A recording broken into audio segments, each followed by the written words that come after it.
Arsenal have already spent nearly £200 million this summer transfer window, but they look set to add to that with hopefully the signing of Eberechi Eze, but it's not quite as simple as it might seem from the outside. Along with a special guest today, I'm going to be talking all about the Eze transfer, what's happening, what's not, how will it work, if it does work. I'm going to be predicting the season coming up, and we are going to be blind ranking transfer sagas. This is Arsenal Unfiltered. Let's get started.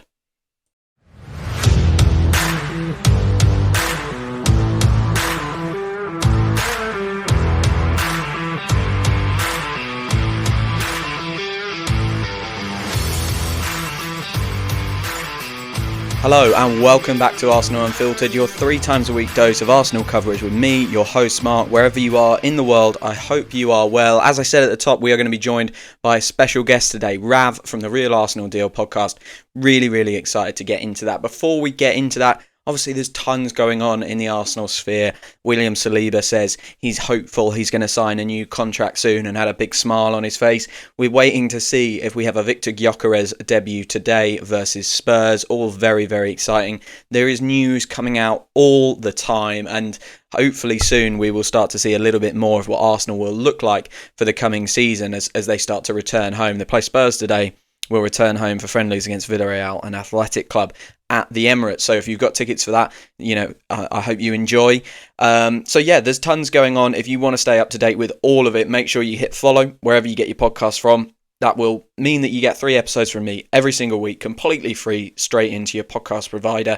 Obviously, we have the Spurs game this afternoon. I'm going to kind of wrap up the tour this weekend on Sunday with an episode covering all the bits about the tour, hopefully talking about Victor Gyökeres' debut hat-trick against Spurs. So yeah, follow along to make sure you hear all of that. Eberechi Eze is the main topic of today's pod. I'm going to probably be talking with Rav on the Real Arsenal Deal podcast about the Victor Gyökeres transfer, so go check that out as well. Today on Arsenal Unfiltered, we're going to be talking Eze, and then we are going to be doing some predictions, some fun games, and some blind rankings at the end. So stick around for that. Here is me and Rav. Right, I am joined by Rav from the Real Arsenal Deal podcast. Rav, how are you doing? I'm great, Mark. Great this afternoon. How are you going? Yeah, I'm good, thank you. Rav. So I've just introduced you a little bit to the audience, but one thing I haven't told them is how, and I don't know as well myself actually, how did you get into supporting Arsenal? Before we dive into talking about Eberechi Eze and the Arsenal kind of goings on at the moment, how did you get into supporting Arsenal? Mate, fantastic question, Mark. You're right. We've got so much to talk about. And look, firstly, thank you for having me on. Thank you for reaching out. Thank you for facilitating this idea. Absolute pleasure to be here, and I hope I represent your podcast well. Mark, my story, and I'll try and condense it down as briefly as possible. I'm of Indian heritage. So I was born in India, in Mumbai. Me and my family have been in Australia, in Melbourne, since I was about 3 or 4 years old. Growing up, obviously, cricket was a big part of our. It still is. It's still right up there amongst my favourite sports. Probably second behind football, behind Arsenal. Yeah. So, growing up, football in Australia, it was predominantly dominated by Liverpool. There was a few Australians playing Liverpool in the 80s, Craig Johnston, etc. These are some vintage names. Back in the day, so Liverpool had a massive following. Late 80s, early 90s, there was quite the rise of AC Milan. Cool. I'm probably going way back before you. I'm not even sure you were born then, but to set the scene, those were probably the most popular clubs. Of course, Manchester United always mentioned. So whilst I didn't have a team per se, because a team didn't really stand out to me. Like, I didn't really identify with any team. I played soccer, or as it's known here, I played football, and I played AFL, so Australian rules football, which, again, at the time, it's slightly different now, but at the time, there weren't many players of colour, right? It was predominantly Australians playing, and there were some Indigenous players playing, of course. However, they were too few and far between. So one day, it was 1995, there was an ad, a promotional ad on TV.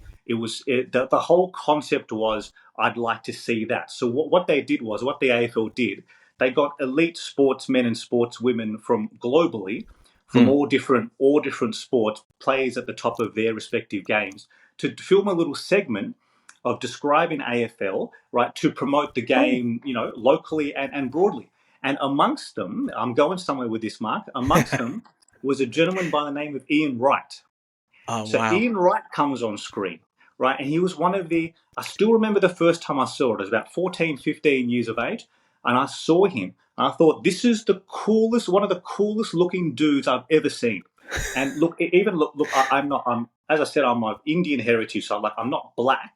I'm not going to pretend to be, identify with the black culture, so to speak, but I'm a person of color. Yeah. And I didn't really see many people like me represented, aside from cricket, of course. I wasn't really represented in that way. So I saw him, and at the bottom it said Ian Wright, England and Arsenal. I was like, wow, Arsenal. Okay, yes, I know Arsenal.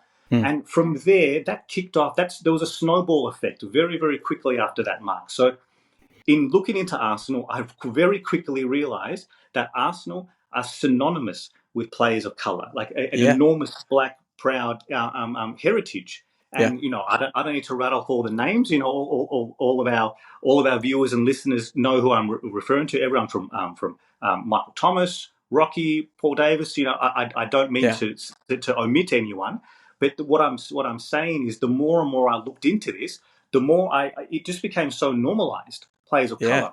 Now, going back to Ian Wright again, I maintain he's one of the coolest, suavest looking dudes. That it's still, even when he's doing punditry, or he's done his little Instagram clips and stuff, he's just cool. Like, I know everyone calls him Uncle Riley, but he's just one of the coolest, most distinguished people. He just represents.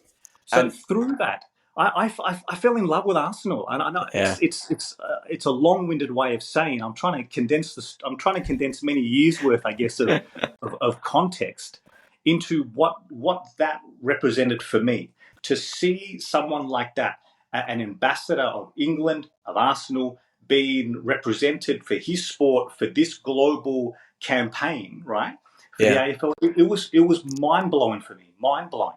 And so through Ian Wright, and of course, that little era, we're talking, from 95, 96 onwards, there was a golden little run when Arsene Wenger joined. Of course, Patrick Vieira, Bergkamp, Henri came a little bit after, but just the quality of Arsenal. So football footage was very hard to find here at the time, but around that age, I'm about 16-ish, 16 years old, give or take. I'm working part-time, so starting to earn little bits of money that I could put into. I convinced my parents, can we get the pay TV services at the time to watch Premier League football, which, I would chip in and part subsidise. So through that, amazing, following Arsenal, and then from there, just I've loved the club since. Amazing. So that's the context. That's a pretty unique story, Rav. I don't think many people will have had a story quite like that. And Ian Wright, as well as being very, very cool, he could score a goal. He was a very, very good player, and an Arsenal. Not just an Arsenal legend, but a real someone who the fans hold so dearly in their heart. Yes. And of course, Ian Wright, I think, would absolutely love, with his connections of previous clubs at Crystal Palace, I'm sure he would absolutely love us to sign Eberechi Eze this summer. So we'll get on to that. We'll get on to our main topic.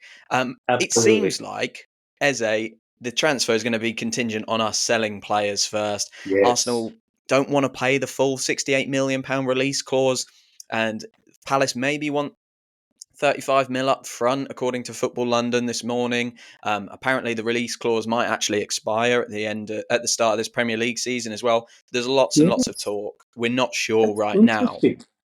Football London reporting that. Yes, is that from Tom Canton? Yeah, I think so. Yes. Obviously, he's very, very well sourced and very reputable. So for him to have that information, absolutely, that's fascinating. So was it? I haven't read the article in detail, Mark. Did it reference? So if the clause expires, right? Does it mean that there's another clause or a number that replaces it, or is it just open to negotiation by that point? Palace's price, I think, negotiation. So the question I want to ask you then, Rav, is: do you think then Are we being financially savvy by playing hardball on this number, or do you think we're being a little bit too cautious, especially when you consider we've paid £52 for Noni Madueke, who I think a lot of Yeah. people would agree is not the player Eberechi Eze Yes. is. So, Yes. where do you fall on this side? Financially savvy or a little bit cautious? Well, we understand we understand that Arsenal don't just go and pay it, because Yeah. if we did, we probably would have signed Šeško, not Victor Gyökeres, right? Mm-hmm. So financial savviness, operating within what we believe our valuations are and what our internal cash flows and limits are, we know Arsenal will not deviate too far from them. So we probably have a figure in mind. Going back to your question, Mark, I can't imagine it's going to be too far off the release clause anyway. Because if you look at the market, I mean, you just mentioned Madueke. However, there are certainly many others in Yeah. that forward slash attacking midfielder slash winger type category. These are the prices now. I mean, aren't they? Like we almost seem to, every 12 months we almost just somewhat just lament that how far prices continue to increase. But this is the market now. So Mm. if we can shave off a few £1 million here and there and a more favourable structure of payments, of course it'll be prudent to explore that. However, if we were just going to negotiate directly with them, but Palace are within their rights to look at the facts, look at the other transactions, Yeah. point to the volume of players, Premier League proven in his sort of in his age bracket as well. He's ready. He's basically at his peak now, or entering peak. I know it's subjective. I'm not sure how much more we're going to be able to True. Yeah. shave off. I'd imagine it's going to at least have a 60 on it, right? It's going to be at least a 6 in front of it. If Yeah. it's 67 or 68 million as the release clause is, I don't imagine we're going to get a major discount off that. Either way, Yeah. what do you reckon? What's your gut feel? Well, my gut feeling is it's probably not about the overall figure. Maybe it's about structure of deal. We hear that all the time in this PSR era, don't we? Around how much are we going to pay now? How much are we going to pay in next financial year? And how much are we going to pay the year after that? We know we did Declan Rice in 3 big chunks to avoid Yes, those issues. So I think it's probably something like that. If it was yes, me, I would look like you said. I'd look around at the market and I'd think about, well, Anthony Elanga does not have the CV Eberechi Eze does. João Pedro does not have the CV that yes, Eze does. Players like that, and I'd probably be thinking on a similar lines to you. If I'm Arsenal, I'm probably going, I need to react. Yes, he's 27, and look, it's a kind of aging player. He's probably a 1-2 contract yeah, player max. yes. However, I just think he is so good that I would go and get Agreed. it done as early as we can. But I guess it is a very large amount of money, so they've got to be cautious. And I would be the first one to moan if we kind of mismanaged our money and then we're in lots and lots of financial trouble down the line. One thing I want to ask you, Rav, is if he comes, he might play on the left wing. And if he plays on the left wing, it might mean Martinelli or Trossard have to go out to play to give him room. Who is your preference of Martinelli and Trossard if one of them had to go? Yes, Mark, that's a great question. Speaking of Trossard, for example, it sounds like if anyone's closer to an outgoing, an exit, it's Trossard, right? Because Yeah. wasn't there a report, and I think the terminology used was quote unquote increasingly likely to leave Mm. Arsenal this summer. That was in reference to Trossard. So, look, Martinelli, there's a player in there. There really is. And Yeah. I understand, look, there are segments of the Arsenal fan base that I think are quite down on him, maybe more so than you and I are. I still think there's an absolute player there. I totally acknowledge some of the what's the word? Some of the things that Martinelli, that those characteristics we were hoping would be ironed out by now, right? We were Yeah. hoping he would have been developed past them, or perhaps coached past them. I don't know the right reference to use, but the type of stuff that we shouldn't be seeing anymore. You probably know what I'm referring to when Yeah. Martinelli does brilliantly well to get in behind his fullback. He's cutting into the box just that final ball, whether it's a cutback or a cross, just this sort of stuff. We were hoping that over the last 18 months, 2 years, that we would have ironed them out. Now, it doesn't mean that you just cut your losses and you move on, because just a couple of seasons ago, I mean, look at his output. His output was phenomenal. He was right on the cusp of knocking into that sort of elite category, right, of wingers. He was in the Brazilian team, right, which there might be something in that, because his link up with Jesus at the time was, it was very fruitful for Arsenal. It was fruitful for the two of them. They had that dynamic together, and the language and all the little one percenters that certain players seem to have, that intuition. Sometimes, like Ozil wasn't the same without Alexis, and vice versa back in the day. So I've gone off on a little tangent there, just to say that I still think Martinelli's the one we should retain. Nice. Is he the player is he your starting left winger that's going to win you the Champions League? And I think that's a different question. I think it's fair to say that he's probably not at that elite level that we have otherwise on the right with Saka. So that area of the pitch we very much need to upgrade on.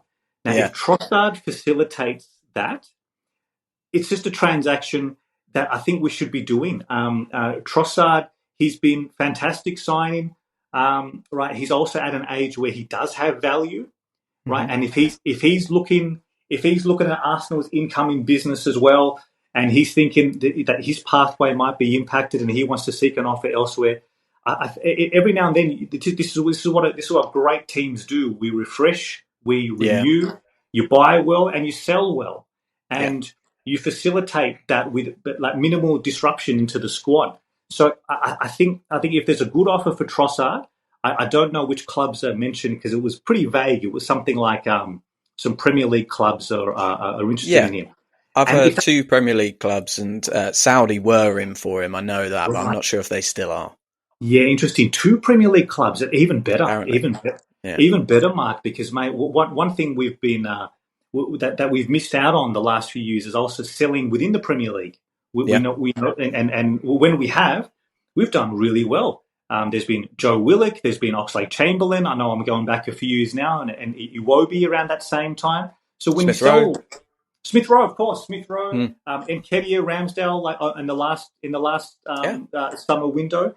So these transactions, when you can sell within, if you sell at the right time, when you know it's time to move on a player, and you can sell within the Premier League, fantastic. Like, good things happen. Happen. So awesome. Let's wait and see. So in answer to the question, Eze, well, he's not that out and out winger, is he? And that's maybe that's a separate conversation, Mark, because it's you look at him on paper, and he does some of his best work in those central areas, and Arsenal have done well in the past about having players who on paper are like a nominal left wing.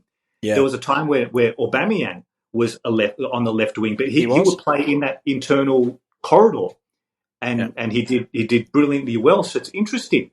Is that what Arteta's looking to do, do you think? For me, I think that wide left position for Arsenal is a really interesting one, because we've looked at Rodrigo, we've had Martinelli for many years, Trossard to an extent as well. We are used to players who, well, I guess Trossard's actually the antithesis really to Martinelli, and he's more of a point of what I'm thinking about. Yes. Martinelli, Rodrigo, players like that, they need a few yards to get going. And I do think when Martinelli gets a run on someone, has a few yards to get going, he's really dangerous in that scenario. But we so rarely face that. He very regularly picks the ball up standing still. Yes. And I think that's where Eberechi Eze can add value to that left winger spot by actually not really playing as a left winger, by playing as a wide 10 in those games where he picks the ball up, stood still, and actually he has to go. Because I think if you give me Eze from a standing start versus Martinelli from a standing start, Eze light years above him. So I think that's the kind of rationale for the Eze transfer. If we do go and do it, will be to play him against those low blocks where he's receiving the ball, not in flight, not at full pace, and actually then for other games, maybe where you're going to get a bit more space, Martinelli's pace, his directness in behind could be really, really useful. And having Yes, different game plans, I think, is the idea. So yeah, absolutely. I'm excited by Eze. We don't have all the time in the world, so I'm going to move us on. Yes. And I want to do a couple of games with you, Rav. First of all, we're going to predict the season coming up. So I'm going to give you a couple of scenarios here, right? And All what I right. want you to say is whether you are completely not confident at all, lacking a bit of confidence, neutral, confident, or very confident about this scenario happening in the upcoming season. Is that okay? Fantastic. All Cool. right. Hit me, mate. Yep. Sounds good. So we're going to start with the captain, Martin Odegaard. 15 goals or more in all competitions. How confident are you for next season? 15 goals or more. For all Wow. competitions, yeah. Okay. I'm going to say what's just below neutral or Lacking confidence. I'm lacking confidence, not Yeah. as a reflection on him, right? Okay. I'm lacking confidence because I think what I would like to see is other players take more shots than him. I would like to be, Mm, especially now with Gyökeres coming in. We've got a ball striker. We've got yeah. someone in there who we want taking like making those runs, making himself available, taking shots from distance, something that really came out of our game over the last season, albeit impacted heavily by injuries. Odegaard in particular, you just saw he lost his shot power. I think as he was struggling with his injury, his inflammation, right? He was not right for those last few months, and No, no, he probably wasn't. played more so out of necessity, out of lack of alternative than anything else. So I think, and this is not, if Odegaard doesn't hit 15 goals in all competitions, I don't think that means he's had a bad season. I don't think it means Arsenal's had a bad season. No, I think the goals are going to be distributed elsewhere. Can fair he enough. get his, if he gets his assist tally up to 15, 20 plus, oh, now we're Yeah, talking. Now cool. we're So talking. you're looking for assists from Martin Odegaard, not goals. Yes. Brilliant. Yes. Cool. Yeah. Mate, I wouldn't complain if he hits No, 15 no. goals, trust me, because we'll all benefit from that, mate. Yeah, I mean he's done it once before, so it He was an has. ambitious one. It was an ambitious Absolutely. one. Yep, You he did it speaking? in that season I referenced before with Yeah, the Martinelli season too. So it's in their locker. It absolutely is. But let's 100%. see what this season holds for them. 100%. So a player whom Martin Odegaard might be assisting a lot, Victor Gyökeres. This one I think is very, very exciting. Victor Gyökeres, 20 goals or more in the Premier League alone. So not all Oh, competitions this time. Premier League alone for Victor Gyökeres, 20 goals or more. How confident are you? okay, I would be somewhere between neutral and a little bit confident. Nice, cool. I'm Yeah. happy to hear that. Yes, yes, because it remains to be seen, right? How much is Havertz going to actually share that role with him, or play alongside him, or it might not just be a like for like. There's there's going to be a number of scenarios where Havertz is playing alongside Gyökeres, whether as a left eight or other Yeah, some other kind of tactical switch. But I think one thing about Gyökeres, and it's interesting that we've heard this on many signings now, the language used by Berta and Arteta, they talk about availability. Hey, you've probably noticed that too, mate, in a lot of the yeah, communications coming out from the club. So Gyökeres, and I hope I'm touching wood. I hope I don't. I hope he doesn't get Arsenal like so many other players who come with fantastic injury records. Yes, knock on wood, and then things turn out differently when playing for Arsenal. But I think he's going to play. I think they're both going to play a lot. And I'm pretty yeah. confident with the volume of minutes. Sorry, that Gyökeres is going to hit 20 goals. Yes, Brilliant, cool. Final one. yes. Max Dowman to get an appearance at all. Anything. Sub, League Cup, anything. Will Max Dowman get an appearance? That's probably the most confident yes on this answer. Really? Yeah, Wow. yeah. Look. I know. We'll talk about preseason in a separate segment. But every now and then, mate, there's just a force of nature coming, right? There are some players that you just, as much as Yeah. we try and protect and try and minimize, I guess, the hype and just keep everyone cautious about expectations. Every now and then, a player just comes. Is just that they give you no choice, right? Yeah. But to play him, I think we're going to see him. Cool. I think at minimum League Cup for Yeah. sure. But mate, there's there's something very special happening with Max Down. And again, Brilliant. I acknowledge too. He's 15 years old, so he's still a child. So He's we doing his all just GCSEs, Rav. His GCSEs. Incredible. it's wild. Like, what was I doing? What was I doing at 15? I was wagging stool and playing the Nintendo. You know what I mean? Yeah, It's just exactly. incredible. Okay, mate. Brilliant. So let's end on this one then. Yes. Blind ranking transfer sagas. Now, we spoke about this. You said you were a bit nervous about blind ranking transfer sagas. Yes. But we are going to go 1 to 5, right? So we've got 5 transfer sagas, Arsenal transfer sagas from the recent memory. I want you to blind rank these 1 to 5. 1, you are absolutely the most excited you could have ever been about this transfer saga. So And say that 5, again, Mark. What's the one? sorry. Number 1 is the most excited you could ever be about a transfer saga or a transfer or a player coming in. And 5, it just stressed you out. You didn't enjoy it. You were wondering what was going to happen. And, you know, it was not a player that you were either not super excited about or you were excited about them, but, you know, the transfer saga was just stressful. So we're going to go through 5 of them, blind ranking. I'm going to start here.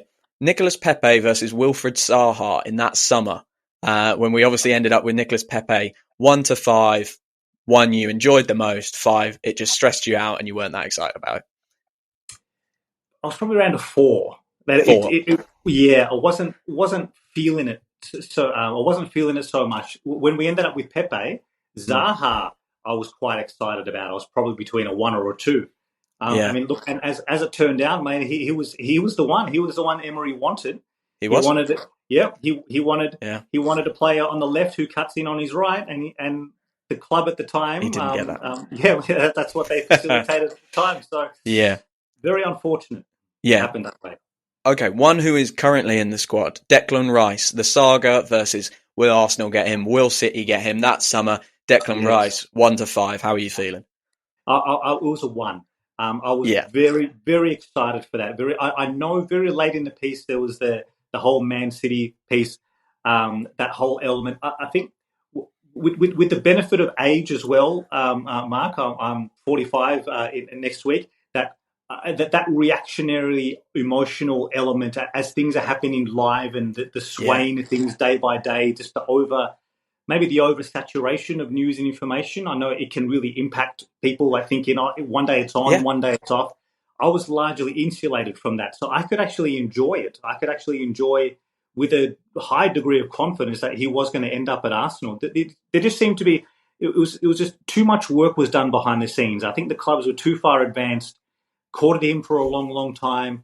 And I was just confident, irrespective of the last minute clickbaity sort of stuff. I was still very confident that it would happen. And as it turned out, what a signing. Cool. Yeah, I mean, what a player. What a player. I'm going to give you one from a January transfer window now. A player that has just disappeared from sort of Arsenal memory, but I really enjoyed him when he was here.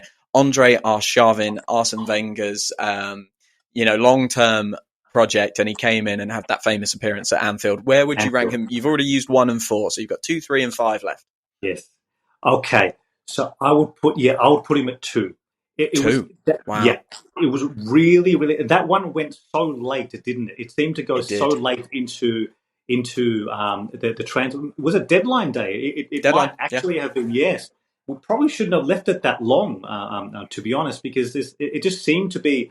It seemed to be a done deal for most of that summer, but sometimes Arsenal maybe just leave things a little bit too late, right, to enact, and that was 2009 or 2009 or 10, I think it was. Yeah, and I think so. It was look the Anfield match will always be synonymous with him. I know it perhaps wasn't the most glorious chapter of his career at Arsenal, but I'll always remember fondly. It was just madness. That entire match really it's just bonkers. 4-4. How did Arsenal still manage to not win that match? You know what I mean? No idea. Unbelievable. No idea. Okay, let's bring it back into more recent memory. And this summer, Sesko versus Gyökeres. I'm sure you saw that coming. Yes. Transfer sagas. Where are you going to rank the Sesko versus Gyökeres? You've used 1, 2, and 4, so you've only got 3 and 5 left. Okay, so I'm going to go. In terms of most stressful, look, I'll probably play without knowing what the last option will be. Look, I'll place that as a 5 in terms of Nice. it was. I think it just got unnecessarily stressful. I know people will vary how they view certain things around um, refusing to report to training and whatnot, because we've been on the other side of the coin, haven't we? When a player's forced an exit when they're on their Yeah. way out, and how they leave a club, it leaves a sour taste in the mouth. So it's different when the shoe's on the other foot, because this was a gentleman, Gyökeres, who was doing everything he can to force his way in to Arsenal, right? Even as much as going on protest, so to speak, right? He just refused to report to training. But aside from that part, and that last week and a half or 2 weeks, where how many times do we see it referenced that Arsenal have agreed like total agreement with I know. with Sporting, but it was just like the add-ons, or I think it was maybe the qualifying for the add-ons and the amount of the add-ons and the structure, and that little part just seemed to get a bit tedious. And again, maybe it's a byproduct of just an oversaturation of the market, and every little whim is reported on and clickbaited on. But look, I'm just glad it's done. I'm glad it's done. Right. Yep. I think Shesko was probably the one coming into the summer that maybe all of us, similar to the situation with Rice I mentioned, when you look at the amount of groundwork put in by the club over a long period of time, it looked like this would be the summer where that would finalise. But no, it's Victor, and he's here, and mate, I'm just glad it's done, and all the best to him. Yeah, I'm with you on that. I'm glad it's done. So you've put that at number 5, which means, unfortunately, going in at number 3 is Mesut Ozil for you. Sorry, Rav. Wow. I love the Mesut Ozil saga, but I have played you a little bit there by leaving him till last. I did set you up for that a little bit, so apologies. That's okay. Well, I can't change answers now for context. If he would have been number 1, because that was a joyous time. That day. Keep in mind, Mark. I only, by the time that was announced, it was first thing in the morning the next day here in Australia. So I woke up to the confirmation. Oh, amazing! From what I understand, from people who have sort of spoken about their experience as the day progressed, the day started with maybe just a couple of little light bubbling rumours, and Ozil to Arsenal? Nah, surely not. What are you talking about? And then people were linking Wenger's press conference because it was North London derby, yes. Yeah. And he had a very cheeky grin on his face. You know what I mean? Like he made some very some very sort of elusive, vague comments about along the lines of, I'm just paraphrasing here, we may have something special for you or something, right? And he doesn't talk like when does Wenger talk like that? He just doesn't. No. Right. So then the excitement grew. And mate, you could probably explain this better than I can. But then it got to a point during the day, right, where it was genuine. It was coming from reputable sources. It was an international break as well. So he was going to do his medical with the German national team. And mate, you could probably fill in the rest here. But there was just that wave of excitement, knowing that this is not just some rumor that that's going to just amount to nothing. This was genuine, right? That was happening. Yeah, man, and the best thing about that was it was before Twitter, it was before ITKs. Yes. We were all just watching on Sky Sports News, and they were outside the Emirates. They were or was it the training ground? They were outside one of those, and all the Arsenal fans had gathered. And when they announced it, everyone went crazy. So yeah, an amazing transfer saga, one I really enjoyed. Rav, thank you so much for coming on. We've chatted Eberechi Eze. We've predicted some things for the season coming up, and we've blind ranked some transfer sagas. All that's left to say really is, Rav, where can people find you? Because I know my audience would really enjoy your podcast. I listen to it all the time. It's a great podcast, mate. And you clearly know lots and lots and lots about Arsenal, have an incredible memory for Arsenal facts and what's happened. So tell the people where they can find you, mate. Oh, mate, I'm really humbled to hear that, Mark. Thank you so much. Look, this entire thing wouldn't have happened, wouldn't have got off the ground if it weren't for you reaching out. And thank you. Since I started my podcast in January, you've been one of the first, one of the most vocal, one of the most supportive. You reached out in my DMs. You left me a Spotify review, and you were the first. This is funny, Mark. You were the first non-family Spotify review that I received. At the time, I had 2 reviews. One was myself from my Spotify account, and one was my Nice. son, who I actually sat next to on his tablet. Made him do it. Poor guy. So, mate, that was all you. So thank you so much, Mark. And to all the listeners here, you can find me. I'm on YouTube, The Real Arsenal Deal, or Apple Podcasts or Spotify, The Real Arsenal Deal. I'm also the same on Blue Sky. And look, I'm just really appreciate the opportunity. Thank you so much for having me on. And just really, I'm hoping we can do it again. This has been brilliant. Yeah, absolutely, really enjoyed it, mate. So yeah, go check out Rav on the Real Arsenal Deal podcast wherever you get your podcasts from, and on YouTube. That's it for this episode of Arsenal Unfiltered. Thank you so much for listening, everyone. All that's left to say is thank you for listening, thank you for following, and I'll speak to you all very, very soon. Thank you.